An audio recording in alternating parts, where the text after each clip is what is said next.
Nous avons quitté la grande ville avant le lever du jour. Notre route nous conduit à travers les méandres d'une vallée tranquille. Les dernières étoiles se sont effacées. Nous approchons. Un village entre mille autres, encore endormi dans la douceur de l'aube.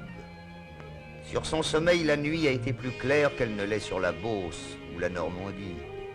Les étoiles plus lumineuses, mais l'aube où il va s'éveiller est toute semblable à l'aube française. Ce village a un beau nom, il s'appelle Ain Bessem. Cela veut dire la source du sourire. C'est un village d'Algérie. Ici le clocher chrétien, là le minaret de la mosquée musulmane. Les voix encore muettes de la cloche et du muezzin sembleront dans un instant se répondre. Les deux sentinelles de pierre ne veillent pas face à face, mais côte à côte. À quelques pas du musulman qui se prosterne, un chrétien s'agenouille. Les deux croyances coexistent toutes proches. Nous avons voulu que ce fût dans la liberté et dans le respect mutuel.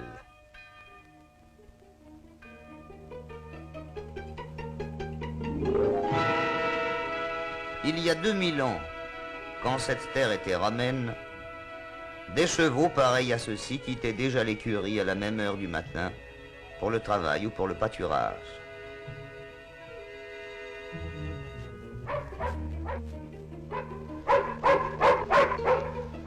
Les attelages de bœufs n'ont pas changé, eux non plus, depuis le commencement de l'histoire, ni les moutons.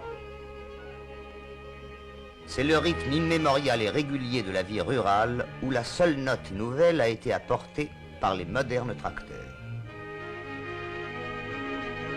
Les enfants goûtent ensemble une dernière minute de liberté au seuil de la même école, les fils des musulmans et les fils des Français de souche. Les deux communautés peuvent garder chacune leurs mœurs, leurs traditions, leurs coutumes et leur foi. Elles mêlent ici leurs fils, elles apprennent à parler la même langue, les mêmes connaissances leur sont dispensées, et leurs regards sont invités à se fixer dans la même direction. Ces enfants découvrent ensemble le monde d'aujourd'hui, ils feront ensemble celui de demain. Les métiers musulmans ont gardé la couleur pittoresque de l'artisanat médiéval. Leur étameur, le boulanger, le tailleur,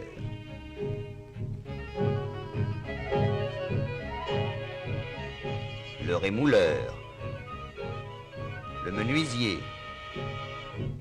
le cordonnier, le fabricant de tapis dont la technique est restée la même qu'au Xe siècle, le maréchal Ferrand. Mais dans les grandes villes de la côte, la vie industrielle a déjà occidentalisé la foule musulmane.